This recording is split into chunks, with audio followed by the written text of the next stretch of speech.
Bismillah. Assalamualaikum warahmatullahi wabarakatuh. Innal hamdalillah nahmaduhu wa nasta'inuhu wa nastaghfiruh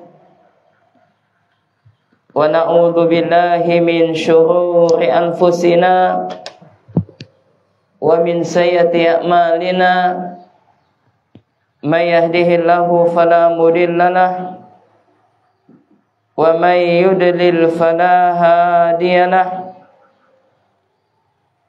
Asyhadu an la ilaha illallah wahdahu la syarika lahu wa asyhadu anna Muhammadan abduhu wa rasuluhu la nabiyya ba'dah.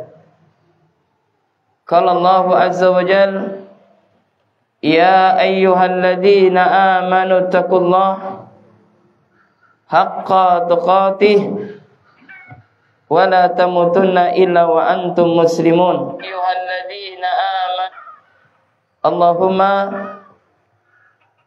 inna nas'aluka ilman nafi'an wa rizqan thayyiban wa amalan mutaqabbalan. Allahumma ya mukallibal qulub tsabbit qulubana ala dinik. Ma'asyiral muslimin, bapak-bapak, ibu-ibu, para ayah dan juga para bunda, serta para ustaz dan ustadzah yang mungkin hadir, yaitu para pengajar Rumah Al-Quran, yang semoga kita semua senantiasa dirahmati dan diberkahi oleh Allah Subhanahu wa ta'ala. Yang pertama, kita bersyukur kepada Allah atas limpahan nikmat yang begitu banyak yang telah Allah Subhanahu wa ta'ala berikan kepada kita, baik nikmat tersebut yang dapat kita rasakan maupun yang tidak bisa kita rasakan, baik yang nampak maupun yang tersembunyi. Betapa banyak nikmat-nikmat yang telah Allah Subhanahu wa ta'ala berikan kepada kita. Di antara nikmat tersebut adalah Allah Jalla wa'ala memberikan kepada kita kesehatan, yang mana saat ini kita semua dalam keadaan sehat walafiat, dalam keadaan dijauhkan dari malapetaka, dijauhkan dari musibah, dan dalam keadaan diberikan limpahan rezeki yang begitu banyak yang telah Allah Subhanahu wa ta'ala berikan kepada kita. Dan di antara nikmat yang paling besar yang telah Allah Subhanahu wa ta'ala berikan kepada kita, nikmat apa kira-kira jamaah? Yang paling a'zam, yang paling besar. Ibu-ibu, nikmat apa? Yaitu nikmat iman dan Islam. Dan nikmat Allah Subhanahu wa ta'ala memberikan kepada kita kesempatan untuk menuntut ilmu, yaitu menuntut ilmu untuk mengamalkan sabda Nabi sallallahu alaihi wasallam, talabal ilmi faridatun ala kulli muslim. Menuntut ilmu wajib bagi setiap muslim. Apalagi ilmu yang berkaitan dengan masalah pendidikan anak. Semoga salam dan salawat tetap tercurahkan kepada junjungan Nabi besar kita, Nabi yang mulia, Nabi Muhammad sallallahu alaihi wasallam, kepada keluarganya, sahabatnya, dan juga kepada umatnya yang senantiasa berusaha mengikuti jejak langkahnya. Ma'asyiral muslimin, bapak-bapak dan ibu-ibu, para ayah dan juga para bunda yang semoga senantiasa dirahmati oleh Allah Subhanahu wa ta'ala. Sebelum kita masuk kepada pembahasan, saya ingin bertanya dulu Pak, Di antara yang hadir ini siapa yang paling banyak anaknya? Berapa, Pak? Berapa anaknya, Pak? 17, 6, Masya Allah. Ibu-ibu yang paling banyak berapa anaknya? Kalau saya, anak saya baru 3. Ya, kalau saya, anak saya baru 3. Nah, kira-kira mendidik anak mudah atau sulit? Sulit. Ibu-ibu mudah atau sulit, Bu? Ya, kita sambil interaksi, tidak apa-apa ya. Ya, adanya sering nanti saya tanya biar Anda ngantuk. Ya. Nah, banyak di antara orang tua pada zaman kita ini,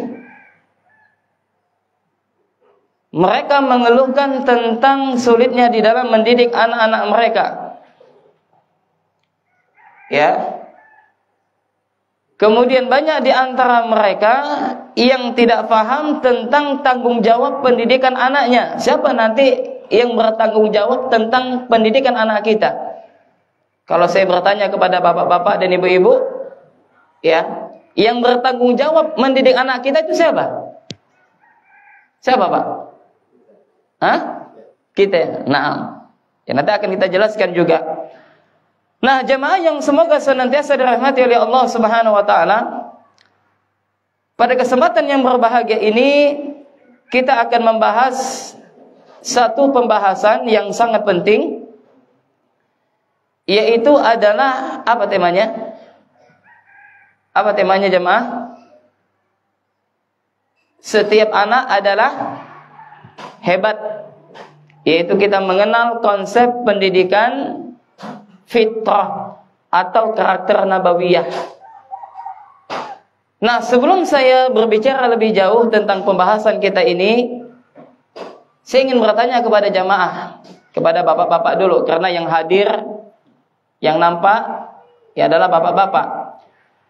Di antara jamaah yang hadir ini, siapa di antara jamaah yang sudah mengenal konsep pendidikan fitrah? Ada yang sudah kenal, Pak? Belum ya? Belum semua, Pak ya? Ini semua dah punya anak kan ya? Alhamdulillah. Ibu-ibu atau para akhwat, ya, mungkin ada di antara antuna yang sudah mengenal konsep pendidikan fitrah dan atau juga yang belum kenal. Nah, saya membicarakan pribadi saya dulu. Saya mengenal konsep pendidikan fitrah ini tahun 2018. Ya. Dan belajar langsung bersama Al-Ustadz Abdul Khaliq hafizahullah dengan Ustadz Abul Abbas Tabrani, bersama dengan rombongan asatizah Ma'had Hidayatul Muslimin 1 Kabupaten Kuburaya, dan juga bersama dengan Dewan Guru Sekolah Islam Muhammad Al-Fatih Pontianak, atau disingkat dengan SIMA. Nah, subhanallah, setelah saya mengetahui tentang konsep pendidikan fitrah, dan saya merasa bahwasanya selama ini saya salah dalam mendidik anak saya. Saya salah dalam mendidik santri-santri saya. Karena sebelumnya saya mengajar di Ma'had Hidayatul Muslimin 1 sejak tahun 2014 sampai dengan 2021. Dan ternyata jemaah yang semoga senantiasa dirahmati oleh Allah Subhanahu wa taala, konsep pendidikan fitrah ini atau karakter nabawiyah ini adalah sebuah konsep yang kita kembali kepada Al-Quran dan hadis yang sahih, sesuai dengan bagaimana Rasulullah sallallahu alaihi wasallam mendidik para sahabat. Ya. Jadi pijakan kita di dalam pembahasan kita ini adalah konsep fitrah manusia, yang mana di dalam konsep ini setiap anak itu adalah hebat. Ya. Dan saya ingin bertanya lagi, Pak. Boleh, Pak ya? Udah Ustaz kok banyak nanya, Ustaz. Nanti takut nanti nih. Saya ingin bertanya lagi, Pak. Jawab jujur, Pak ya. Pak, jawab jujur, dan juga ibu-ibu ummahat. Ya.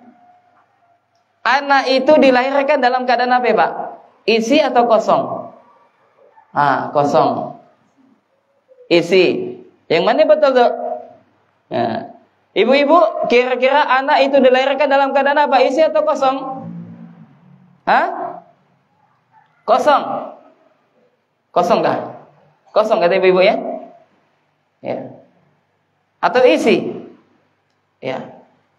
Nah, di dalam realita kita saat ini, bahwasanya meyakini anak itu dilahirkan dalam keadaan apa? Kosong, ya enggak? Seperti apa, Pak? Kertas putih yang bersih. Ya kan? Nanti tergantung orang tuanya nanti mau menjadikan anaknya ini seperti apa, tergantung orang tuanya, ya kan? Betul enggak? Kalau ayahnya misalkan pengusaha, maka ayah tersebut ingin menjadikan anaknya sebagai apa? Pengusaha, betul kan? Kalau anaknya TNI atau Polri, maka nanti orang tuanya ini ingin menjadikan anaknya sama dengan ayah atau bundanya tersebut. Kenapa? Karena mereka meyakini bahwasanya setiap anak itu dilahirkan dalam keadaan kosong. Nah, ternyata jemaah, ini adalah konsep John Locke. Yang mempunyai konsep ini adalah John Locke, yang mana dia mengatakan setiap anak itu dilahirkan dalam keadaan kosong. Maka nanti orang tuanya lah, pendidiknya lah yang akan menentukan anak ini menjadi sesuai dengan keinginan orang tuanya. Ya. Ini adalah John Locke, orang kafir yang menerapkan konsep seperti ini. Ada juga sebaliknya. Anak itu dilahirkan sudah dalam keadaan terisi. Ini namanya konsepnya adalah nativisme. Artinya anak ini kalau dia sudah jelek maka tidak bisa dirubah. Ya. Maka di antara dua konsep ini mana yang benar? Mana Pak yang benar, Pak? Kosong. Yang lain? Masih kosong, Pak. Semangat. Ibu-ibu, mana Bu yang benar, Bu, di antara dua konsep ini, Bu? Yang benar adalah salah dua-duanya. Nah, ya, yang benar adalah salah dua-duanya. Gimana Ustaz? Nah, ini nanti akan kita bahas. Jadi jemaah yang semoga senantiasa dirahmati oleh Allah Subhanahu wa taala, secara hukum asal, wahai para ayah dan juga para bunda, setiap anak kita itu adalah hebat. Semua anak. Ini kita berbicara anak-anak ya. Bukan orang dewasa. Semua anak adalah hebat. Semua anak adalah bibit-bibit yang unggul. Kenapa?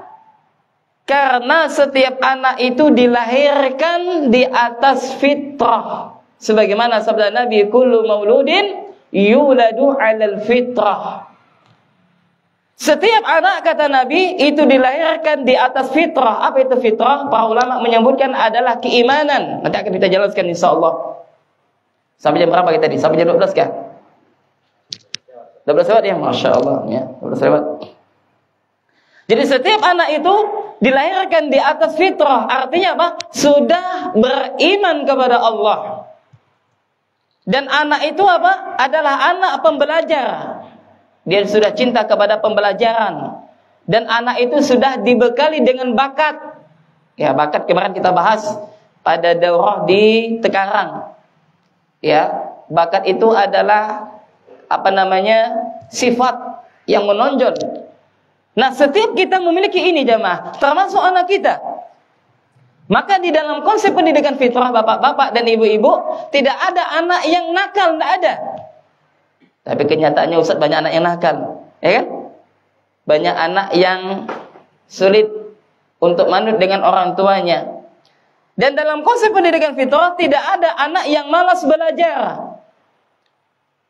Setiap anak itu sejatinya apa? Dia itu semangat di dalam belajar. Dan setiap anak itu memiliki potensi yang unik, memiliki bakat yang unik. Jadi kalau seandainya kita benar di dalam mengasuh anak-anak kita, mendidik anak-anak kita, maka anak kita itu nanti fitrah keimanannya akan tumbuh. Tapi kenyataannya, ya, banyak sekarang anak-anak yang fitrahnya tidak tumbuh. Ya, sehingga apa? Anak-anak melakukan perbuatan hal-hal yang negatif, ya kan, Pak? Maka apabila demikian jamaah, maka yang salah itu siapa? Kalau anak nakal misalkan, yang salah itu siapa? Orang tuanya. Tapi kenyataannya banyak disalahkan siapa? Anak, ya enggak?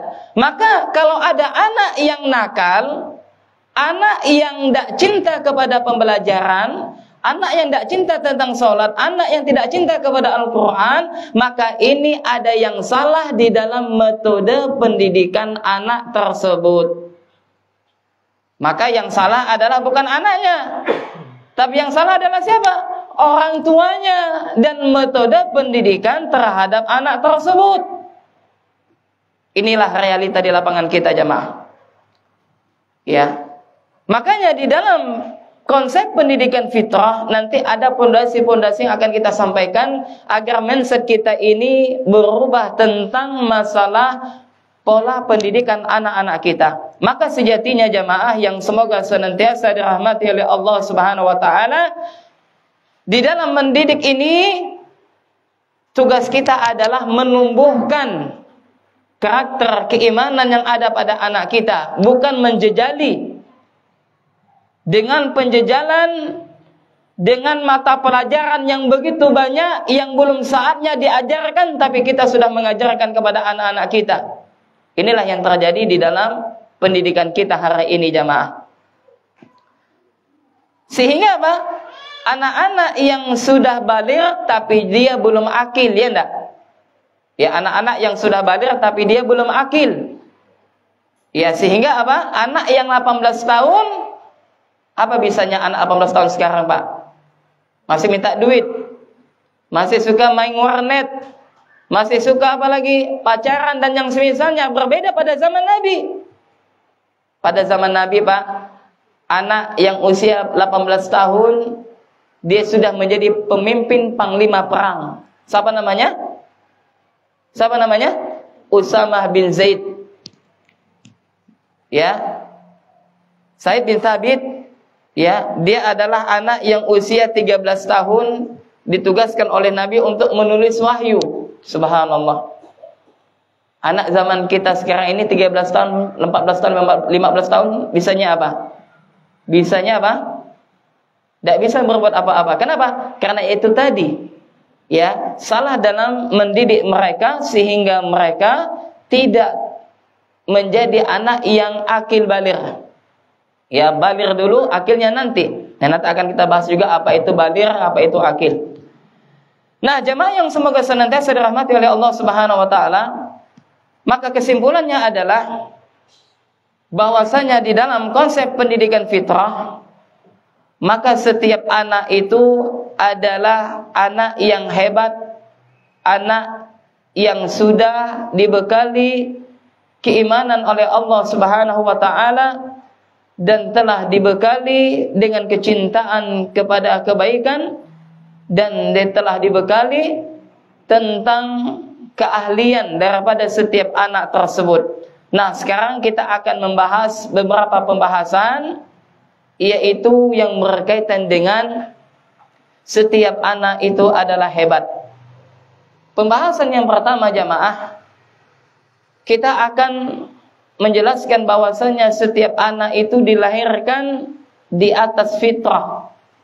Jadi anak bapak, anak ibu, dan anak-anak kita semuanya adalah anak yang telah dibekali keimanan oleh Allah Subhanahu wa taala.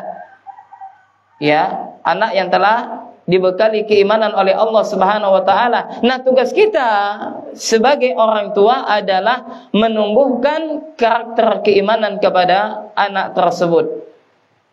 Nah, kemudian jemaah yang semoga senantiasa dirahmati oleh Allah Subhanahu wa taala, sebelum kita masuk kepada poin yang pertama, satu hal yang harus kita sadari bahwasanya tanggung jawab pendidikan anak kita itu ada di pundak kita sebagai orang tuanya, Pak. Nah, ini seharusnya yang ikut kajian ini bukan hanya sebatas ibu-ibu saja, tapi bapak-bapak juga. Ini yang hadir ini istrinya ikut juga, Pak.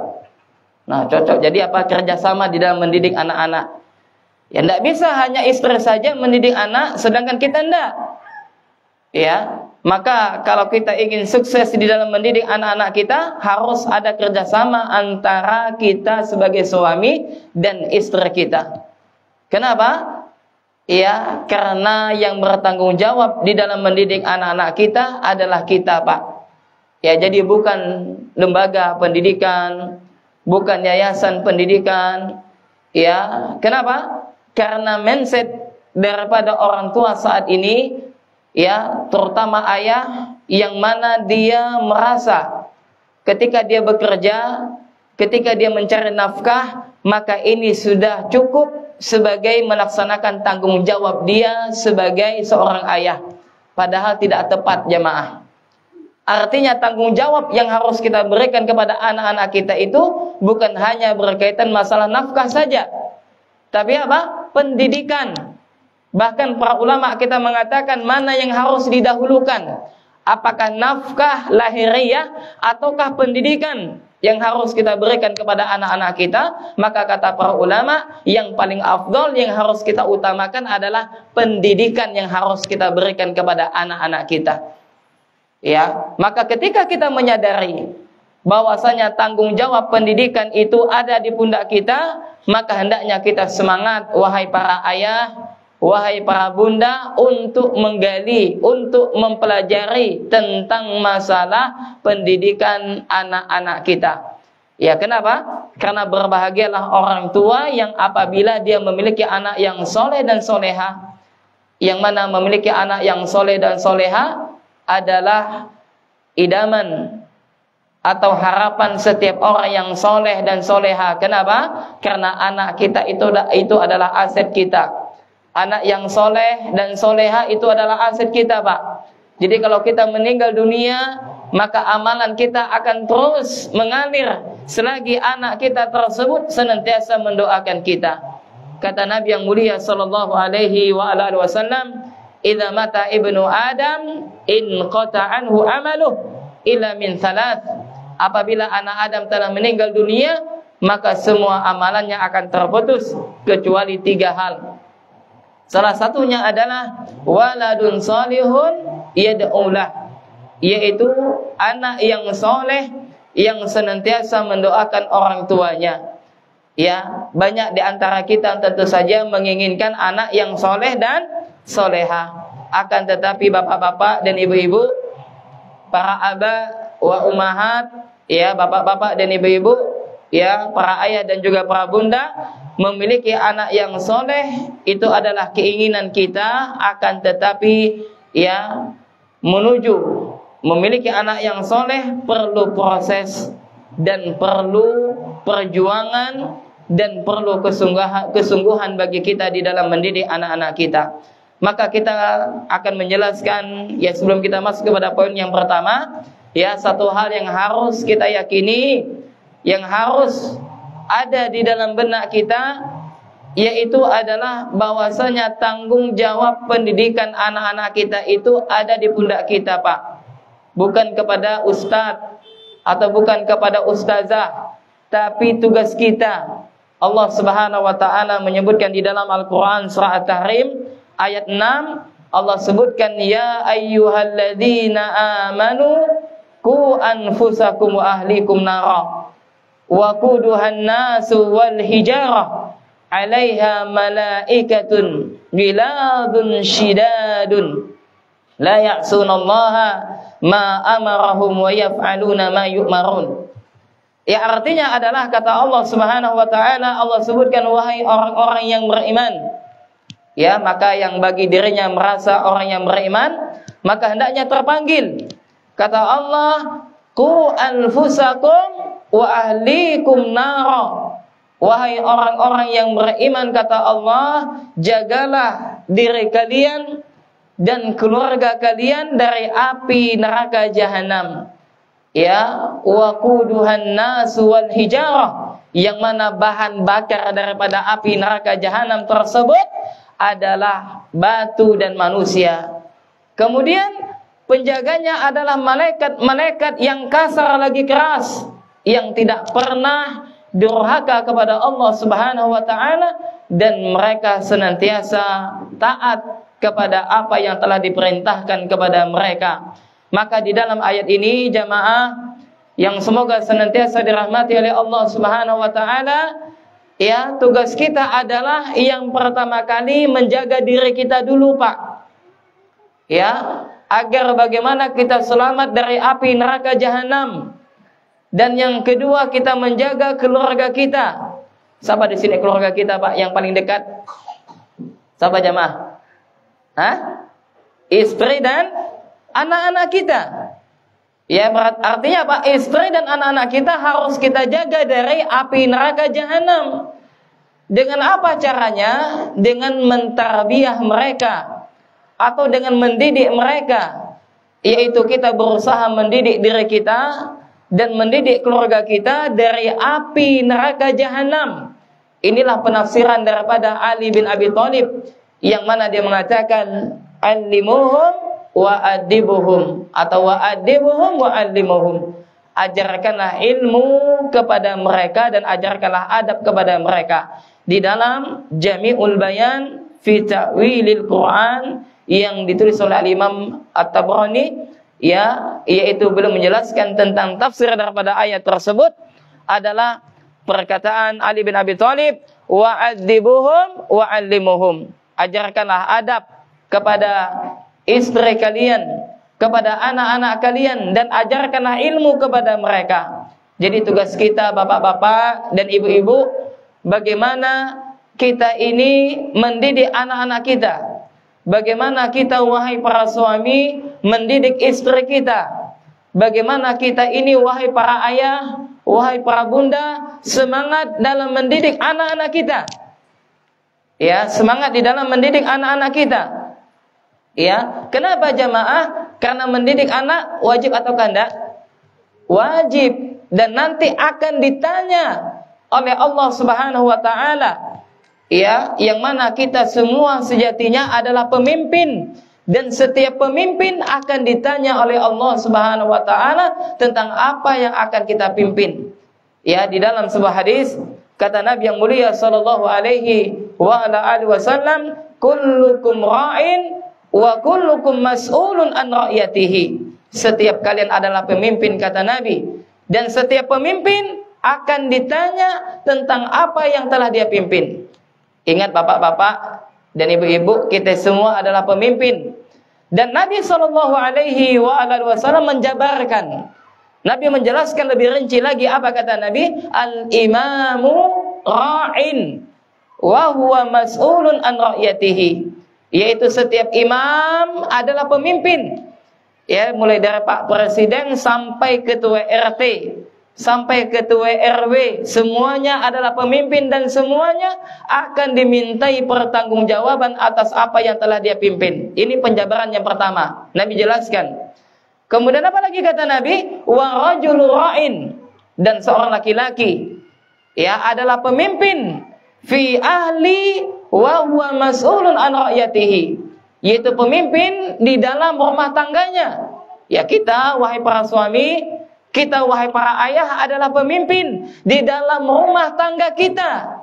Wa huwa, kata Nabi, mas'ulun an ra'yatihi, dan dia nanti akan ditanya oleh Allah terhadap apa yang telah dia pimpin. Siap-siap Pak, kalau kita akan ditanya oleh Allah tentang apa yang telah kita pimpin di dalam rumah tangga kita. Bagaimana kita mendidik anak kita akan ditanya oleh Allah. Apakah engkau perhatian tentang anakmu? Apakah engkau perhatian tentang istrimu?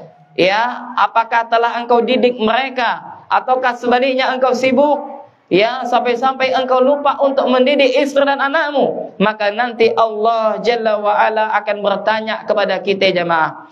Kemudian kata Nabi yang selanjutnya, wal mar'atu ra'iyatun. Setiap wanita, dengarkan wahai para ummahat, dengarkan wahai para istri, dengarkan wahai para bunda. Ya, kata Nabi bahwasanya wal mar'atu ra'iyatun. Ya, setiap wanita adalah pemimpin. Setiap istri adalah pemimpin fi baiti zaujiha, di dalam rumah suaminya. Ya, jadi Anda wahai para ummahat, Anda wahai para istri, Anda wahai para bunda, engkau adalah pemimpin di dalam rumah suamimu. Wahia mas'ulatun an ra'yatiha, dan engkau nanti wahai para bunda, engkau nanti wahai para istri akan ditanya oleh Allah Subhanahu wa taala terhadap apa yang telah engkau pimpin. Maka Nabi sallallahu alaihi wasallam melanjutkan, wal khadimu ra'in fi mali sayyidihi, dan seorang pembantu adalah pemimpin yang berkaitan dengan harta tuannya, wa huwa mas'ulun an ra'yatihi, dan dia akan ditanya terhadap apa yang dia pimpin. Lalu Nabi sallallahu alaihi wasallam melanjutkan, ala, ketahuilah, kata Nabi, kullukum ra'in. Nabi mengulang lagi, Pak. Apa kata Nabi? Setiap kalian adalah pemimpin, wa mas'ulun an ra'yatihi, dan setiap kalian akan ditanya terhadap apa yang telah kalian pimpin. Maka ma'asyiral muslimin rahimani rahimakumullah, maka siap-siap kita untuk menyiapkan jawaban-jawaban ya daripada pertanyaan Allah nanti kepada kita pada hari kiamat. Sejauh mana kita telah memimpin istri kita dan anak-anak kita, sejauh mana engkau wahai para bunda, engkau wahai para istri memimpin di dalam rumah suamimu, ya, dan sejauh mana kita telah menunaikan hak-hak daripada istri dan juga anak-anak kita, jamaah. Kemudian berkatalah Abdullah bin Umar radhiyallahu taala anhu, yang mana dia memberikan nasihat kepada kita untuk apa? Semangat di dalam mendidik anak kita. Ya, terkadang kita ya enggak, Pak, terlewatkan untuk apa? Mempelajari tentang mendidik anak. Dan saya rasakan, Pak, dulu sebelum saya menikah, saya semangat mempelajari tentang masalah bagaimana ia menjadi suami yang baik, bagaimana hak-hak istri, bagaimana yang berkaitan dengan masalah rumah tangga, tapi terlewatkan bagaimana cara mendidik anak yang benar. Ini kelewatan, terlewatkan oleh kita. Sehingga ketika kita punya anak, kita mendidik anak kita sebagaimana orang tua kita dulu mendidik kita. Ya, maka tidak demikian, jamaah. Kita harus memulai dari saat ini bagaimana kita menyiapkan generasi yang terbaik, adalah generasi yang mana kita mendidik anak-anak kita tersebut menjadi insan yang takut kepada Allah, yang bertakwa kepada Allah Subhanahu wa taala, dan memiliki andil di dalam sebuah kemaslahatan di dalam agama maupun di dalam masalah dunianya. Nah, inilah yang akan kita bahas insyaallah. Maka kata Abdullah bin Umar, dia memberikan nasihat kepada kita wahai para ayah, dia mengatakan, adib ibnak, ya, didiklah anakmu. Ya, didiklah adab kepada anakmu. Fa innaka mas'ulun anhu yaumal qiyamah. Karena sesungguhnya pada hari kiamat nanti engkau akan ditanya oleh Allah Subhanahu wa taala, ya, tentang bagaimana engkau mendidik anakmu. Ya, maka engkau akan ditanya oleh Allah Subhanahu wa taala tentang bagaimana engkau mendidik anakmu. Kemudian jamaah yang semoga senantiasa dirahmati oleh Allah Subhanahu wa taala, ternyata bapak-bapak dan ibu-ibu, Nabi yang mulia, Nabi sallallahu alaihi wasallam yang memberikan motivasi kepada kita, yaitu apa? Nabi mengatakan, takkanlah kita sebagai seorang ayah atau Anda sebagai seorang bunda, ya, takkanlah kita mendidik anak-anak kita, Pak, itu lebih afdol daripada kita bersedekah dengan harta kita. Ya, nah berdasarkan dengan hadis ini nanti malas nak sedekah, ya enggak? Nah, tadi diingatkan sama MC, ya, harus banyak sedekah, ya enggak? Ya, untuk saling membantu dakwah. Ya, nanti Ustaz, ya, Anda tidak mau sedekah, Anda cukup mendidik anak-anak sajalah. Ya, ini tidak juga demikian. Ini artinya adalah bagaimana Rasulullah sallallahu alaihi wasallam memberikan motivasi kepada kita untuk apa? Mendidik anak kita. Apa kata Nabi? La ayyu adiba ar-rajulu waladahu khairan atau khairun min ayyatasaddaqa bi sa'in.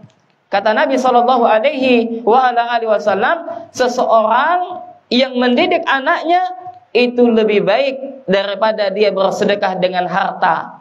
Ya, ini adalah motivasi daripada Nabi sallallahu alaihi wasallam agar bagaimana kita semangat di dalam mendidik anak-anak kita. Maka nanti sepulang pengajian dari sini, kita harus semangat di dalam mendidik anak-anak kita. Kenapa jamaah? Karena tanggung jawab pendidikan anak kita itu adalah tanggung jawab orang tua masing-masing. Ya, baik setiap ayah atau setiap ibu, maka nanti mereka akan dimintai pertanggungjawaban di sisi Allah Subhanahu wa taala pada hari kiamat nanti, ya, tentang pendidikan terhadap anak-anaknya. Maka seorang ayah bertanggung jawab tentang pendidikan keluarganya secara umum, secara keseluruhan, dan seorang ibu adalah bertanggung jawab terhadap pelaksanaan pendidikan bagi anak-anaknya di rumah suaminya.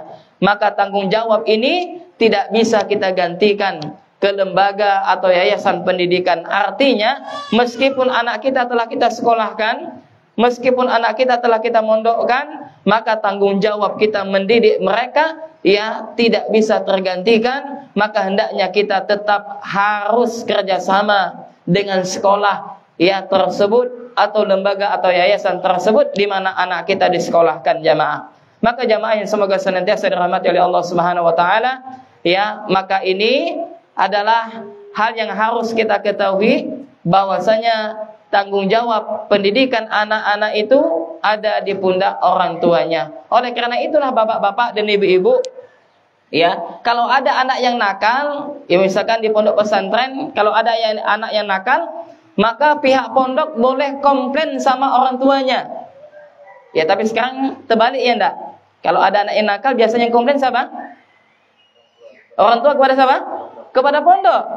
Atau orang tua kepada lembaga pendidikan. Misalkan anaknya belum bisa baca Al-Quran, dia komplain sama gurunya atau ustazahnya yang ngajar TPA. Bu, ngapa anak saya ini, Bu, kok belum bisa baca Al-Quran? Kenapa anak saya ini kok nakal? Nah, seharusnya yang perlu protes itu adalah kita sebagai pengajar di dalam lembaga atau yayasan pendidikan kepada orang tua tersebut. Bapak atau ibu, ngapa nih anaknya nakal? Bapak ibu ini kenapa anaknya tidak bisa baca Al-Quran? Kenapa? Karena tugas Anda yang seharusnya mendidik anak Anda, bukan kami. Kami di sini hanyalah sebagai mitra, ya, yaitu apa? Membantu Anda di dalam mendidik anak-anak Anda. Ya, tapi realita dan kenyataannya enggak. Kalau ada anak yang nakal, yang sering komplain itu siapa? Wali santri kepada pondok, ya kan? Kenapa Ustadz anak saya seperti ini dan seperti ini? Nah, ini adalah kesalahan jamaah. Ya, maka kita sebagai para pendidik, ya, kita harus komplain sama orang tua kalau seandainya anaknya sulit untuk diatur, ya, anaknya misalkan, ya, sulit untuk, ya, diarahkan, maka ini ada yang salah atau ada yang keliru, ya, yang telah dilakukan oleh orang tuanya tersebut kepada anak tersebut. Kemudian jemaah yang semoga senantiasa dirahmati oleh Allah Subhanahu wa taala. Nah, kita masuk kepada poin yang pertama. Ya, maka ketika kita telah menyadari bahwasanya mendidik anak itu adalah tanggung jawab kita sebagai orang tua, maka kita harus paham dulu siapa anak kita, Pak. Nah, kira-kira ada yang tahu, Pak? Siapa anak kita, Pak? Nah, minum dulu. Ya, minum dulu. Santai. Itu sampai jam berapa itu? Sesi pertama? 10.36. Ibu-ibu tahu enggak siapa anaknya?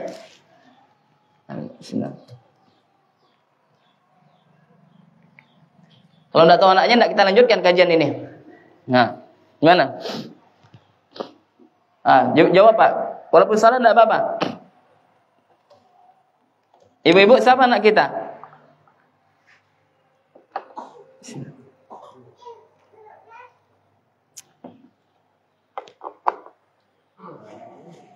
Nah, saya ulangi lagi pertanyaannya. Paham enggak pertanyaannya? Jadi ketika kita mengetahui bahwasanya tanggung jawab pendidikan anak kita itu ada di pundak kita, adalah tugas kita, maka biar kita sukses di dalam mendidik, satu hal yang harus kita pahami dulu, siapa anak kita? Siapa yang kita didik ini? Sahabat? Titipan Allah. Masya Allah. Asanta. Yang lain titipan Allah. Yang lain apa tadi, Pak? Sama. Ibu-ibu apa ibu-ibu? Ya. Ya mungkin ibu-ibu malu-malu ya. Siapa anak kita jemaah? Nah, yang bawa anak mungkin lihat siapa anak kita? Ya? Siapa anak? Coba lihat. Amanah. Sama anak kita. Jadi sebelum kita mendidik anak kita, membicarakan lebih jauh tentang anak kita, maka pertanyaan sederhana dulu, siapa anak kita? Ini ketika saya menyampaikan tentang pendidikan anak ini, banyak orang tua tidak bisa jawab. Siapa kira-kira? Anak kita adalah manusia. Manusia kan anak kita kan? Manusia enggak, Bu? Manusia anak kita. Ingat ya, nanti kalau saya tanya siapa anak kita, enggak bisa jawab. Anak kita adalah manusia. Artinya apa? Yang namanya manusia, maka kita didiklah dengan tujuan manusia diciptakan. Ya maka subhanallah Pak, memang terkadang ada kesalahan kita dalam mendidik anak-anak kita Pak. Terutama di pondok pesantren. Karena pengalaman kita. Coba lihat di pondok pesantren sekarang ini, banyak mendidik anak dengan apa? Dengan pemaksaan. Ya, dalam tanda kutip ya. Memang kebaikan di pondok pesantren itu banyak. Ya. Artinya apa jamaah? Kita juga sebagai orang tua banyak mendidik anak kita dengan apa? Dengan paksaan. Ya, maka pendidikan itu jamaah sebenarnya mudah, tidak sulit. Apa sebabnya mendidik anak itu terasa sulit? Pertama, karena kita tidak tahu metodenya. Jadi terasa sulit. Yang kedua, karena apa? Kurangnya kadar keikhlasan kita di dalam mendidik anak kita. Jadi bapak-bapak dan ibu-ibu, ini sebagai muhasabah juga, terutama bagi saya pribadi jamaah, ya, atau bagi kita semuanya. Sejatinya bapak-bapak dan ibu-ibu, para ayah dan juga para bunda yang semoga senantiasa dirahmati oleh Allah Subhanahu wa taala, mendidik itu sebenarnya tidak sulit. Ya, mendidik itu sejatinya adalah apa? Menyenangkan. Mendidik itu sejatinya yaitu apa? Membuat hati kita tenang. Ini guru TPA ada kan? Datang kah? Datang. Ini di sini ada yang ngajar TPA.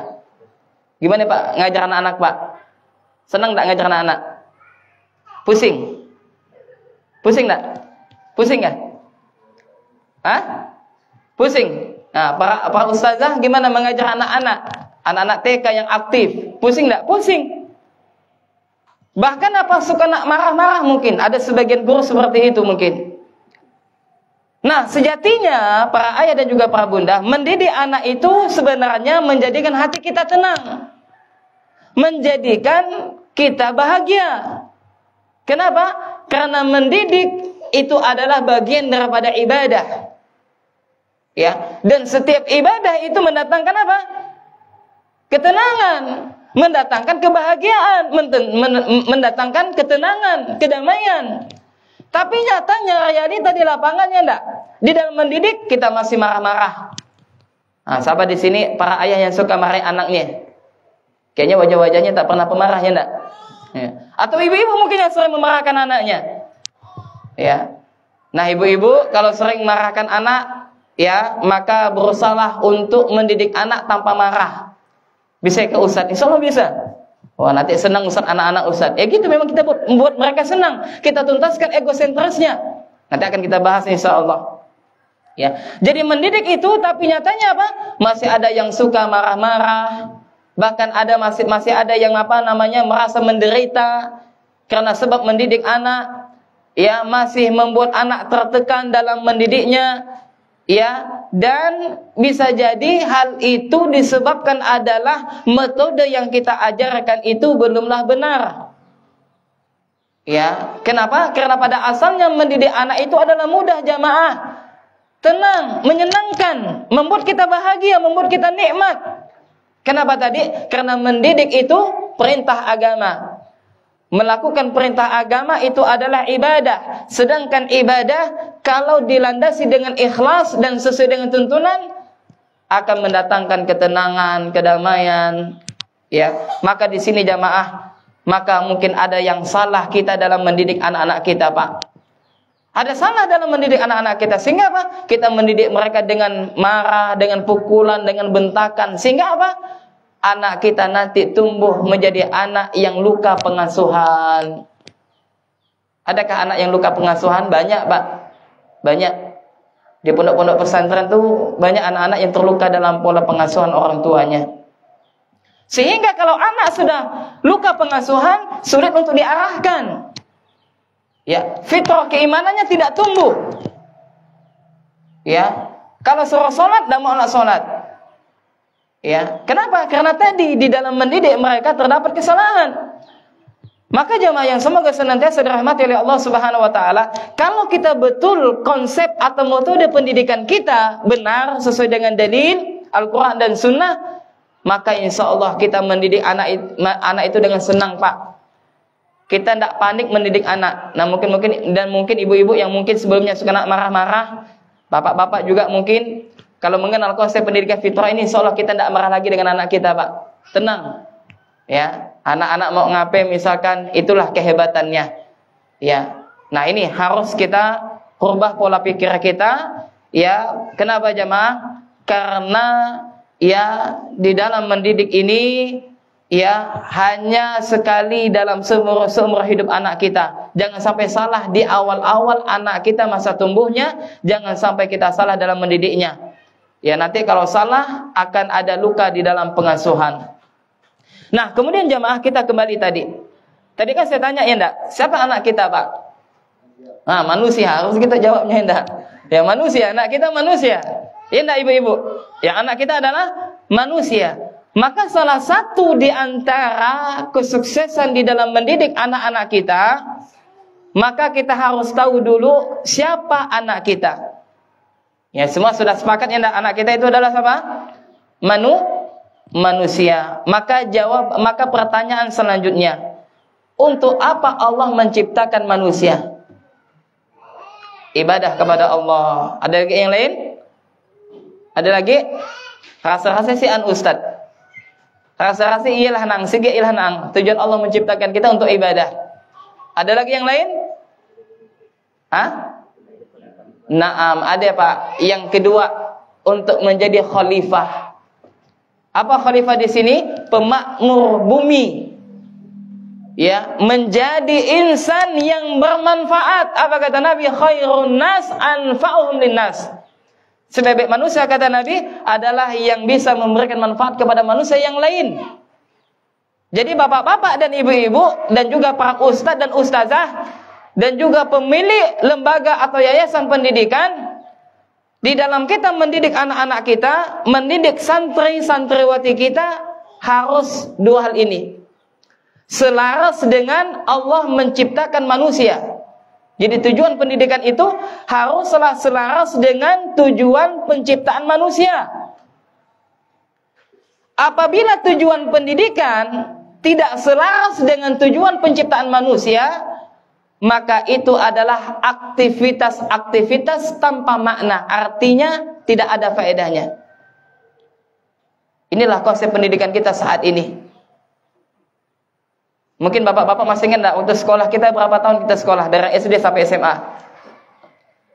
Hah? 12 tahun. 12 tahun ya Pak? Kira-kira 12 tahun itu Pak, ilmu apa yang masih kita pakai sampai sekarang? Apakah semua ilmu ketika kita belajar dari SD sampai SMA kita pakai semuanya? Ilmu apa yang sering kita pakai? MTK. MTK apakah dengan rumus-rumusnya sekian? Enggak. Apalagi ilmu apa lagi yang kita pakai sering daripada itu? Hah? IPA. Yang berkaitan dengan alam, naam. Apalagi? Bahasa Indonesia kan? Bahasa yang baik dan benar. Nah, ilmu yang lain apa enggak kita pakai jamaah? Artinya apa? Ada skala mubazir dalam pendidikan. Ya. Tapi nyatanya ya anak-anak kita telah diberikan ilmu yang mana seharusnya belum saatnya dia untuk dipelajari. Contoh saja anak kelas 1 SD, Pak, berapa mata pelajaran? Ada kanannya yang sudah SD sini? Berapa mata pelajarannya? Banyak. Ya, bahasa Arab sudah diajarkan, bahasa Inggris sudah diajarkan, padahal belum saatnya. Nah, ini nanti akan kita sebutkan penyimpangan di dalam pendidikan anak usia 7 tahun. Nanti akan kita bagi ya, nanti di dalam fase-fase pendidikan anak kita. Jadi saya ulangi jamaah, apabila ya pendidikan tersebut tidak selaras dengan tujuan manusia diciptakan, maka akan menjadi kumpulan-kumpulan aktivitas-aktivitas tanpa makna. Walaupun nampak hebat misalkan, ya walaupun nampak hebat, ya walaupun misalkan ngetren, ya sehingga apa? Anak-anak kita tidak senang di dalam belajar. Kenapa? Karena merasa terbebani. Ya enggak, Pak? Realita enggak nih? Coba bapak-bapak dan ibu-ibu nanti balik ke rumah tanya, "Nong, suka ke sekolah, Nong?" Pasti dijawabnya apa ya? Jawabnya apa? Suka. Yang lain? Mayoritas anak-anak mengatakan tidak suka sekolah.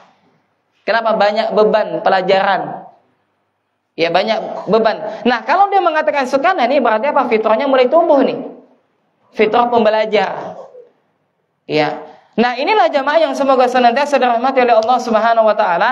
Jadi ketika kita hendak mendidik anak-anak kita, Pak, maka tujuan pendidikan kita itu haruslah selaras dengan apa? Tujuan manusia diciptakan oleh Allah Subhanahu Wa Taala. Ya. Kemudian pertanyaan selanjutnya, untuk apa Allah menciptakan kita? Apa tujuan manusia? Dua hal, Pak. Yang pertama untuk beribadah kepada Allah, dan yang kedua adalah sebagai khalifah di atas permukaan bumi ini. Artinya apa? Yang pertama ini kita mendidik anak kita, bagaimana anak kita ini nanti tumbuh menjadi ahlul ibadah kepada Allah. Takut kepada Allah, dia kenal dengan Allah.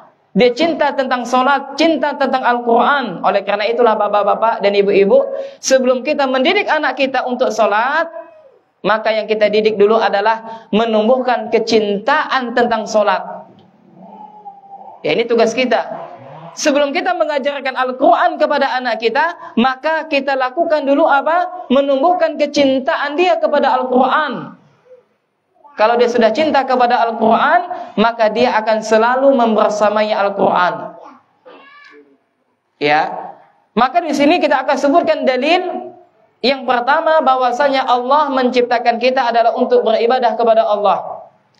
Di dalam Al-Quran surah Az-Zariyat ayat 56, Allah Subhanahu Wa Taala berfirman, "Wa ma khalaqtul jinna wal insa illa liya'budun."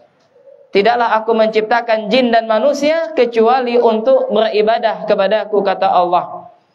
Maka di dalam ayat ini Allah sebutkan bahwasanya apa? Allah menciptakan manusia itu untuk apa? Beribadah hanya kepadanya. Ya, yaitu kita diperintahkan untuk beribadah kepada Allah Subhanahu Wa Taala. Ya, maka yang berkaitan dengan ibadah ini, ya kita harus sesuai dengan dalil, sesuai dengan apa yang dicontohkan oleh Nabi sallallahu alaihi wasallam. Kata Nabi sallallahu alaihi wasallam, "Man amila amalan laisa alaihi amruna fahuwa raddun." Barang siapa yang dia beramal dengan satu amalan yang tidak ada contohnya daripada kami, maka amalannya tertolak.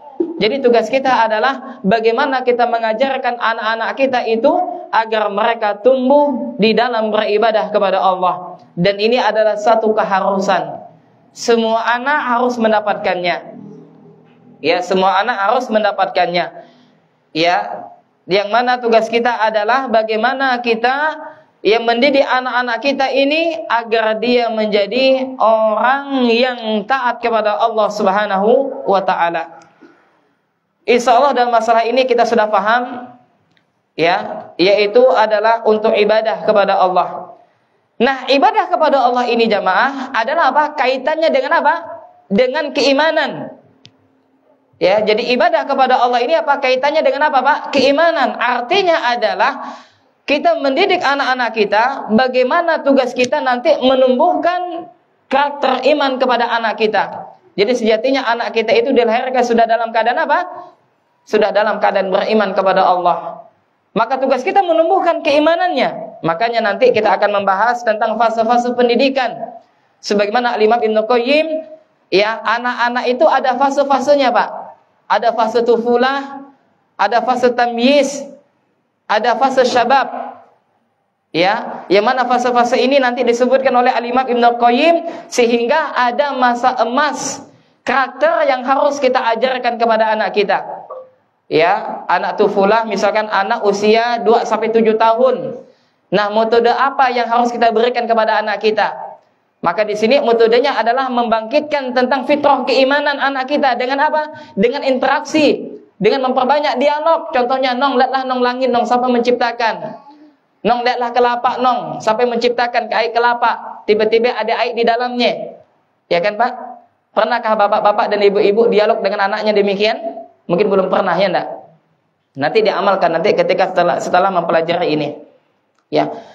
Ya, ibadah ini apa? Yang berkaitan dengan apa? Dengan keimanan. Ya, berkaitan dengan apa? Masalah keimanan. Dan Nabi SAW menyebutkan keimanan itu ada kaitan dengan akhlak yang sempurna, akhlak yang baik. Bahkan Nabi sebutkan akmalul mu'minina imanan ahsanuhum khuluqa. Akmalul mu'minina imanan ahsanuhum khuluqa. Yaitu mukmin yang paling sempurna imannya, kata Nabi, adalah yang paling bagus akhlaknya. Nah, inilah tujuan kita yang pertama, mendidik anak-anak kita bagaimana agar dia memiliki iman yang sempurna dengan sebaik-baik akhlaknya. Maka ini apa? Perlu proses. Ya, maka dapat kita simpulkan para ayah dan juga para bunda yang semoga senantiasa dirahmati oleh Allah, bahwa tujuan penciptaan manusia adalah untuk beribadah kepada Allah. Ini yang pertama, ya enggak? Nah, tujuan untuk beribadah kepada Allah ini tercermin dari keimanan seseorang hamba. Ya kan? Tercermin dari apa? Keimanan seseorang hamba. Kalau dia beriman, dia akan mudah di dalam menjalankan ibadah kepada Allah. Ya. Nah, iman ini dapat dilihat dengan apa? Akhlak yang baik. Kalau akhlak yang baik, akhlaknya mulia, ini indikasi iman yang sempurna. Apa kata Nabi? Akmalul mu'minina imanan ahsanuhum khuluqa. Ya, orang mukmin yang paling sempurna imannya, kata Nabi, adalah yang paling baik akhlaknya.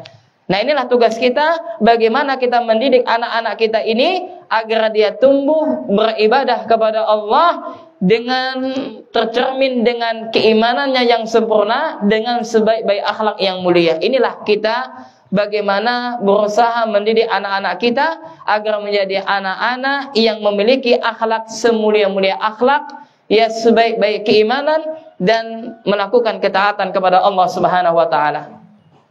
Dan poin yang pertama ini, bapak-bapak dan ibu-ibu, semua anak sama. Ya, mereka memiliki keimanan yang sama. Ya, dan keimanan ini harus kita tumbuhkan sejak sedini mungkin. Ya, dengan apa? Dengan interaksi, dengan komunikasi dengan anak-anak kita, dengan kita belajar bersama alam. Ya, Masya Allah, ini rumah Al-Quran ini bagus ya, bersama dengan alam. Ya, terbuka. Jadi belajar itu, Pak, tidak mesti di sekolah. Ya, jadi kalau ada anak yang tidak mau sekolah, kita tidak usah pusing, bapak-bapak dan ibu-ibu. Tapi pusinglah kita kalau seandainya anak kita tidak mau belajar. Karena yang namanya belajar tidak mesti harus di sekolah. Belajar bisa di pantai, bisa di atas kendaraan, ya bisa di sawah, ya bisa di rumah. Ya, maka yang terpenting adalah bagaimana anak kita ini ingin belajar. Ya, ini harus kita pahami. Kemudian yang kedua adalah tujuan diciptakannya manusia itu adalah sebagai khalifah di atas permukaan bumi ini. Ya, ini banyak kita tidak tahu, ya enggak, Pak? Kan kita sering tahunya kan Allah menciptakan kita untuk apa? Ibadah. Tapi ada tujuan yang kedua, untuk apa? Menjadi khalifah. Mana dalilnya, Ustaz? Nah, lihat dan dicatat dalilnya. Yang pertama adalah di dalam Al-Quran surah Al-Baqarah ayat 30. Di dalam Al-Quran surat apa, Pak? Al-Baqarah ayat 30. Yang mana Allah Subhanahu wa taala berfirman, "Wa idz qala rabbuka lil malaikati inni ja'ilun fil ardi khalifah." Dan ingatlah tak kala Tuhanmu berfirman kepada malaikat, "Inni ja'ilun fil ardi khalifah." Sesungguhnya aku hendak menjadikan di bumi seorang khalifah, kata Allah. Lihat di dalam Al-Quran surat apa? Al-Baqarah ayat 30. Jadi di dalam ayat ini Allah sebutkan kepada malaikat bahwasanya Allah hendak menciptakan manusia sebagai apa? Khalifah. Dalil yang kedua di dalam Al-Qur'an surah Al-Fatir ayat 39. Di dalam Al-Qur'an surah Al-Fatir ayat 39. Yang mana Allah Subhanahu wa taala berfirman, "Huwallazi ja'alakum khalaifa fil ardi." Dialah Allah yang menjadikan kalian sebagai khalifah-khalifah di atas permukaan bumi ini. Ini dalil yang kedua, Pak, di dalam Al-Qur'an surat apa? Fatir ayat 39. Dalil yang ketiga di dalam Al-Qur'an surah An-Nur ayat 55. Itu Allah Subhanahu wa taala berfirman, "Wa'adallahu alladhina amanu minkum wa 'amilus shalihat la yastakhlifannahum fil ardi." Dan Allah berjanji kepada orang-orang yang beriman dan beramal soleh bahwa Dia Allah sungguh akan menjadikan mereka khalifah di atas permukaan bumi. Maka berdasarkan dengan 3 ayat tersebut, yaitu ayat yang pertama adalah di dalam Al-Quran surah Al-Baqarah ayat 30, dan juga Fatir, Al-Quran surah Al-Fatir ayat 39, dan juga Quran surah An-Nur 55. Maka berdasarkan dengan dalil-dalil di atas, maka Allah Subhanahu wa taala memerintahkan kepada hambanya, di samping untuk beribadah kepada Allah, di samping untuk mengejar akhirat, maka Allah juga memerintahkan kepada kita untuk mengambil bagian kita yang ada di dunia ini sebagai bekal menuju akhirat. Yaitu apa? Menjadi khalifah. Apa di sini khalifah? Adalah pemakmur bumi, menjaga bumi, jangan sampai dirusak bumi ini, sehingga kita hidup sesuai dengan potensi kita masing-masing. Kita berperan sesuai dengan potensi kita masing-masing. Ya, inilah yang dilakukan oleh Nabi Shallallahu Alaihi Wasallam kepada para sahabatnya, enggak, Pak? Artinya apa? Sahabat itu perannya beda-beda. Tidak semuanya mereka paham tentang ilmu agama, para sahabat. Ya, ada yang kiainya para sahabat seperti Abdullah bin Mas'ud, Abdullah bin Abbas. Ya, ada yang strategi di dalam peperangan seperti Khalid bin Walid. Ada yang paham, yang mahir dalam perdagangan seperti Abdurrahman bin Auf. Ya, ada yang paham tentang pemerintahan, seperti Abu Bakar dan Umar. Ya, maka mereka memiliki potensi masing-masing, memiliki kriteria yang berbeda-beda satu sama lain, yang mana ini adalah bakat setiap mereka yang berbeda-beda sesuai dengan keunikan dan sesuai dengan kehebatan para sahabat radhiyallahu taala anhum. Demikian juga anak-anak kita, Pak. Ya, demikian juga kita. Kita ini peran kita berbeda-beda, skill kita ini berbeda-beda. Oleh karena itulah Allah Subhanahu wa taala ingatkan kepada kita, yaitu apa? Boleh bagi kita untuk mengambil dunia kita. Ya, di dalam Al-Qur'an surah Al-Qasas ayat 77 Allah sebutkan, "Wabtaghi fima ataakallahu daral akhirah." Dan carilah apa yang telah dianugerahkan Allah kepadamu, yaitu kebahagiaan di akhirat. Ya, ambillah, raihlah kebahagiaan di akhirat. Kemudian Allah ingatkan, "Wala tansa nasibaka minad dunya." Dan janganlah engkau melupakan bagianmu dari kenikmatan dunia. Artinya apa? Boleh kita bersenang-senang tentang masalah dunia, boleh. Ya, tapi apa? Seperlunya saja. Ya, tidak boleh kita meninggalkan dunia 100%. Ya, zuhud. Ini adalah zuhud yang salah. Sehingga apa? Dia malas, tidak mau bekerja dan yang semisalnya, dan ini adalah keliru jamaah. Dan Allah sebutkan, "Wala tansa nasibaka minad dunya." Dan janganlah engkau melupakan bagianmu dari kenikmatan duniawi. Kemudian kata Allah Subhanahu wa taala, "Wa ahsin kama ahsanallahu ilaika." Ya, dan berbuat baiklah kepada orang lain sebagaimana Allah telah berbuat baik kepadamu. "Wa la tabghil fasada fil ardi." Dan janganlah kalian berbuat kerusakan di muka bumi. "Innallaha la yuhibbul mufsidin." Karena sesungguhnya Allah tidak menyukai orang yang berbuat kerusakan. Maka jamaah, tujuan Allah menciptakan manusia sebagai khalifah tersebut, ini adalah berkaitan dengan kinerja manusia di muka bumi. Ya, kinerja. Ya, untuk apa? Memakmurkan bumi. Untuk berbuat kebaikan. Dan Allah Subhanahu wa taala melarang kita untuk berbuat kerusakan di atas permukaan bumi ini. Dan kinerja ini jamaah, apabila kita bekerja sesuai dengan bakat kita, sesuai dengan skill kita, maka kita akan menjadi ahli di bidang kita tersebut dan akan menjadi profesional.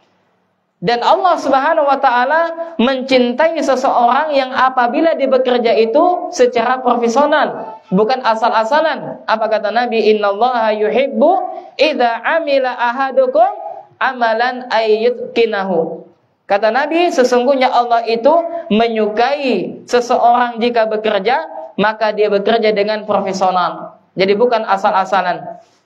Ya, bukan dengan asal-asalan. Oleh karena itulah jamaah yang semoga senantiasa dirahmati oleh Allah Subhanahu wa taala, maka tujuan yang kedua ini menjadi khalifah di atas permukaan bumi ini adalah yang berkaitan dengan kinerja seseorang, yang berkaitan dengan memakmurkan bumi Allah Subhanahu wa taala, yaitu skill yang ada pada setiap anak-anak kita.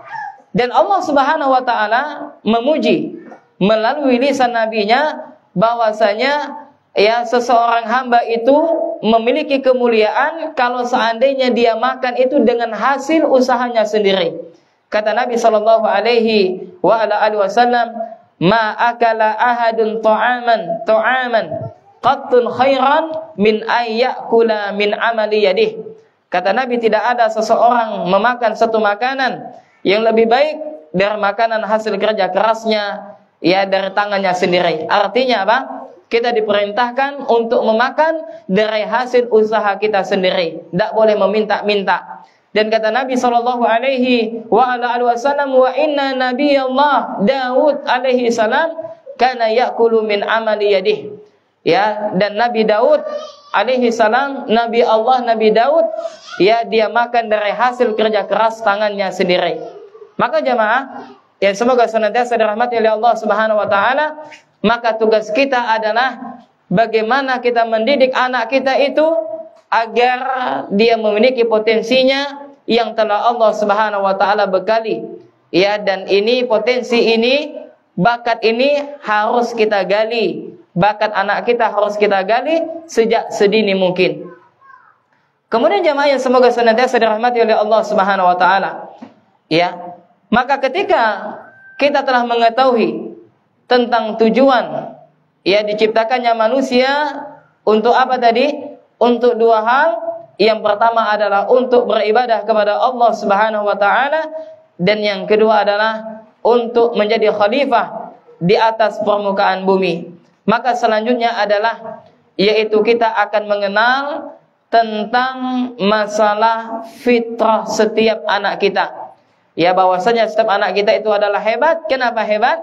Karena mereka dilahirkan di atas fitrah, yaitu dilahirkan di atas keimanan. Telah diberikan keimanan oleh Allah Subhanahu wa taala, telah diinstal tentang kebaikan-kebaikan oleh Allah Subhanahu wa taala. Maka tugas kita adalah bagaimana menumbuhkan kebaikan-kebaikan tersebut dengan metode-metode pendidikan yang akan kita ajarkan kepada anak-anak kita.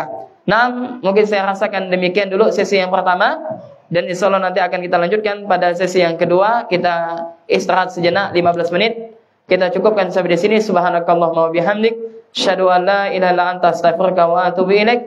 Assalamualaikum warahmatullahi wabarakatuh. Alhamdulillah. Syukran jazakallahu khairan kepada kita sudah memberikan materi berbeda.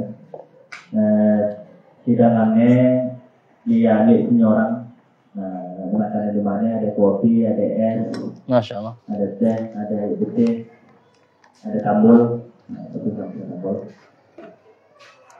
Jadi ngambil ini orang, layani diri sendiri.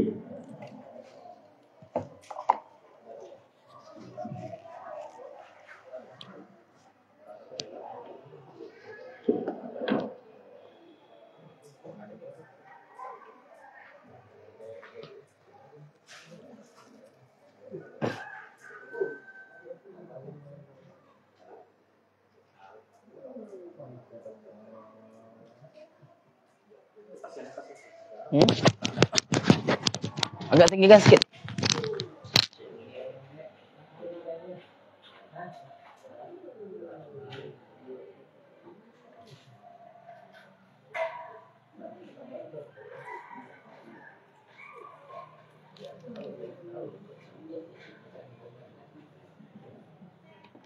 Ah, sip.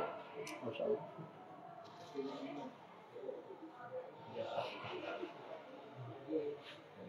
Tanah rumah Al-Quran ke jak? Oh. Oh, itu. Sampai sini. Kurang lebih 20 meter. Betul ya? Yang ada jualnya tanah siapa? Dapat. Punya Bang ya? Punya orang.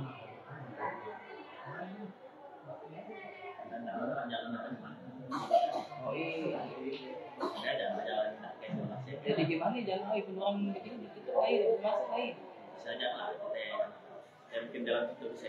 Sehingga Jalan gimana kita ini.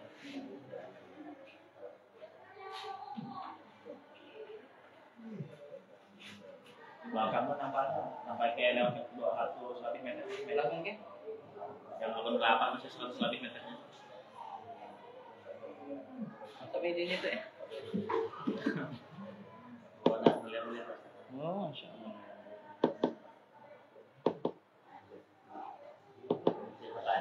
Ada parah ya. Masya Allah. Musola itu musola ya? Oh iya. Musola baru jadi dibuat tahun. Empat nanti mau. Tahun. Oh. Berapa muridnya? Muridnya banyak ya? Muridnya 13. Iya. Iya. Ada mahal 10. Tahun lalu pun menerima uang 10 juta. Oh, 14 ya.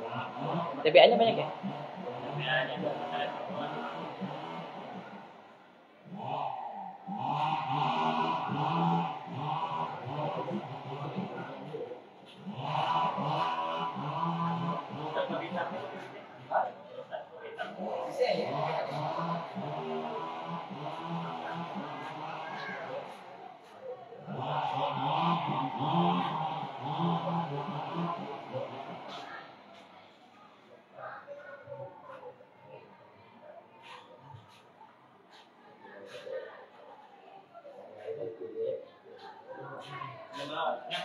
ada yang akan yang makan.